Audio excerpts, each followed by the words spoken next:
A blessed Wednesday po sa ating lahat. The story in our gospel for today is one of the many beautiful stories of Jesus' miracles and healing. Our gospel started when Jesus was traveling to Jerusalem, and then he passed by Samaria and Galilee and entered a village. When Jesus entered the village, he saw 10 lepers. And these 10 lepers stood at a distance shouting, "Jesus, Master, have pity on us." If you notice, the lepers did not approach closer to Jesus, did not come closer to Jesus, or touch Jesus and beg for healing. Because we know, that lepers during the time of Jesus are considered unclean. Once you touch a leper, you will also be contaminated and considered to be unclean. Sabi ko, siguro sa panahon natin ngayon sa pandemya, ito mga lepers na ito, pinapractice nila yung tinatawag natin ngayon na social distancing. They distance themselves from others so that they cannot contaminate or infect others. And sickness before, like leprosy, is always associated with sin. Pag may sakit ka, ikaw ay makasalanan. Ikaw ay pinarusahan ng Diyos. And having this situation, the lepers are suffering not only physical pain because of their sickness, but they also suffer emotional and spiritual pain in their life because they are considered outcasts in society. They were driven out in the community. May kwento pa na pag ikaw ay may sakit gaya ng leprosy, you will have a bell, At kung ikaw ay dadaan sa community, or if you will go to the public to pass by, you will ring the bell so that people would notice that you have leprosy and people would run away. Siguro kung sa panahon natin ngayon, pandemya, lahat ng mga may COVID ay may dalang bell, At alam natin na yung may mga nagbebel ay may COVID, tatakbo tayo. Iiwasan natin sila. And this is a very painful and sad to those people who are sick. And so when Jesus saw them, and when they saw Jesus, they asked for healing. "Jesus, have pity on us." Then Jesus said to them, "Go show yourself to the priest." During the time of Jesus, it's only the priest, as the leader of the community, who can declare that a sick person like those who have lepers or leprosy are considered clean and can go back to the community. They can go back to their society. Yet, along the road, they were already healed by Jesus. They recognized that they were already cleansed by Jesus. Here we could see that Jesus' healing power, or the miracle power of Jesus to heal, is not only touching a person and they will be healed, but even by words, Jesus can heal us. If you remember the story of a centurion whose servant is sick, the centurion said, "Lord, just say a word and my servant will be healed." But my dear brothers and sisters, the sad part of the story, our gospel story this evening, is that after the lepers received healing and blessing from God, after receiving God's mercy and goodness, only one went back to God and went back to Jesus and say, "Thank you." Only went back to God praising Him for the mercy and goodness he received in his life. And that leper is a Samaritan, a foreigner. Hindi kalahi ni Jesus, hindi kauri ni Jesus na Hudyo. Siya pa yung bumalik at nagpasalamat sa Kanya.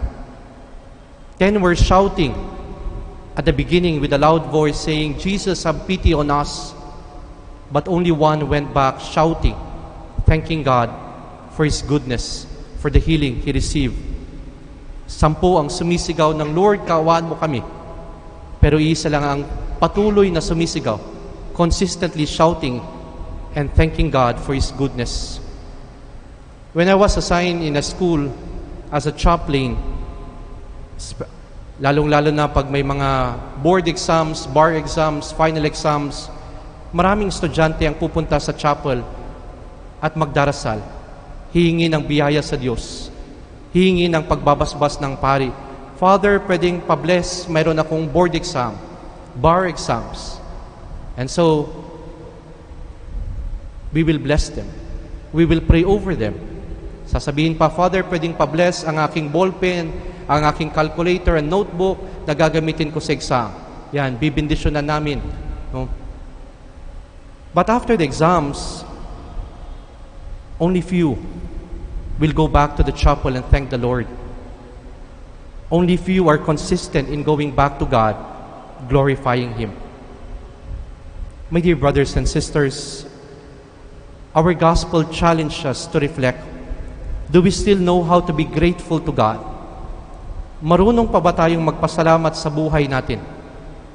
Isa sa mga unang salita na itinuro sa atin ng ating mga magulang nung tayo'y bata pa ay ang salitang salamat po. One of the first words that our parents imparted to us or teach us when we were small kids is to always say, thank you. Salamat po. Agyaman ak unay, daghang salamat. Diyos mabalos. Every dialect and language, we have our different ways and words to say our gratitude. When we were small, spontaneously, pag merong binigay sa atin, kahit anong bagay, or even an acts of goodness to us, nung tayo maliit na bata, spontaneously we say, thank you, salamat po. But today, we try to reflect. At our age, 20, 30, 50, 70, 80 years old, do we still know how to say thank you? Salamat po. Whenever we receive something from others, and most especially to God, marunong ba tayong magpasalamat sa Diyos? When we grew up and advance in age and wisdom, habang tayo tumatanda, instead of gratitude, we replace it with a lot of complaints and grumbles. Instead of appreciation for the gift that we receive, we replace it with unsatisfied attitude or even criticize the gift that we receive. We want bigger. We want more. Bakit ganito lang? Bakit ganyan lang? A good example, pag tayo nagdarasal, Lord, ito yung hinihingi ko, bakit ito lang yung binigay mo? We replace gratitude with complaint. We replace appreciation with criticism. Isa sa kanta na lagi namin kinakanta dito sa seminaryo ay ang kantang Walang Hanggang Pasasalamat. It's a beautiful song that describes our unlimited gratitude to the goodness of God in our life. Araw-araw, marami tayong dapat pagpasalamatan sa Diyos. From the rising of the sun, paggising natin sa umaga, until we sleep at night, ang daming dapat pasalamatan sa Diyos. Sabi sa lyrics ng kantang Walang Hanggang Pasasalamat, sabi, salamat sa iyo aming Ama, salamat sa iyong mga likha, salamat sa liwanag ng araw at buwan, salamat Panginoong Hesus, salamat sa iyong pagliligtas, salamat sa buhay na walang hanggan, salamat sa Espiritong Banal, sa liwanag ng buhay, salamat sa walang hanggang patnubay mo. Salamat sa mga magulang ko. Salamat sa mga kapatid ko. Salamat sa lahat ng kaibigan ko. Salamat sa bawat pagsubok. Salamat sa tibay ng loob. Salamat sa landas ng pagbabago. Salamat sa wagas na pag-ibig mo. Salamat at inibig mo ako. Salamat sa bawat taong nagmamahal. Walang hanggang pasasalamat. Ang dami nating dapat pagpasalamatan sa Diyos. And so as we reflect our gospel story to this evening, the story of the 10 lepers, and only one went back to God, we're being challenged, and we try to reflect that the message of it is, first, God is consistent in His presence and goodness to us. Maging sino ka man, Samaritan or Jew, seminarista ka man o hindi, God's blessing and graces is inclusive, para sa lahat, hindi exclusive. God's grace is consistent. God's goodness is always flowing in our life. St. Paul says, if we are unfaithful, he remains faithful, for he cannot deny himself. Truly, God is good all the time. But if we reflect, it is us who is not consistent. We only go to God and only kneel when we need something. When we are already at the point of danger and suffering, doon lang tayo lalapit sa Diyos at magdarasal. It is us who is exclusive. We exclude God in our life when we are already when we feel okay, when we feel that we can do it by our own. Saka na lang si Lord, kaya ko pa naman. We exclude God in our life. In our gospel, 10 shouted to God, asking a favor, but only one is consistent in shouting praise to God. Are we the 9 who is not consistent in going near to God? Or are we the one who is always consistent in shouting to God in good times and even in bad times of our life? Second, when we know how to say thank you, we also know how to share. The Mass, sabi ko nga kanina sa introduction, the Eucharist that we are celebrating is always a celebration of thanksgiving. It is a celebration of the goodness of the Lord in our life.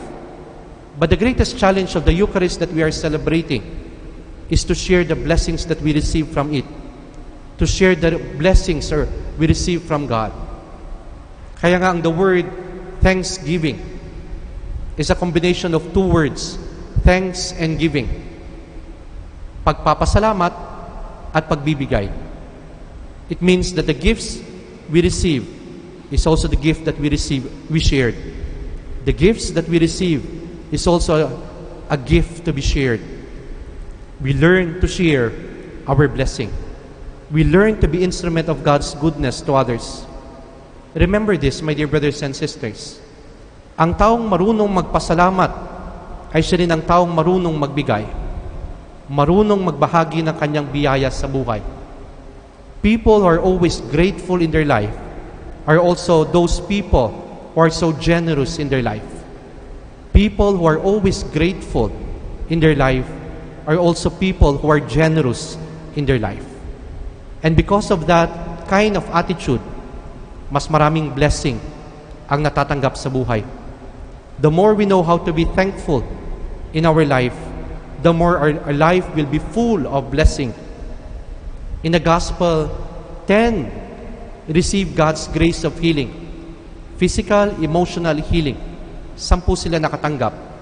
But yung yung leper na isa na bumalik at nagpasalamat sa Diyos and say, thank you, Lord, he does not only receive physical, emotional, and spiritual healing from Jesus, but he received the greatest gift of Jesus, and that is salvation. Stand up and go. Your faith has saved you. The more we are grateful and the more we share our blessing, the more God will give us many blessings in our life. The word gratitude, again, another word, has 2 words, gratitude. It means great attitude, magandang ugali. A person's greatest attitude, magandang ugali, is he or she knows how to be grateful, thankful to God in his life, whatever blessings or graces he or she received. And the graces and blessings he or she received, he share it to others. And that is a great attitude. Ang magandang ugali ay ang taong marunong magpasalamat. At ang taong marunong magpasalamat, marunong din magbahagi. My dear brothers and sisters, do we have a great attitude? Maganda ba ang ugali mo?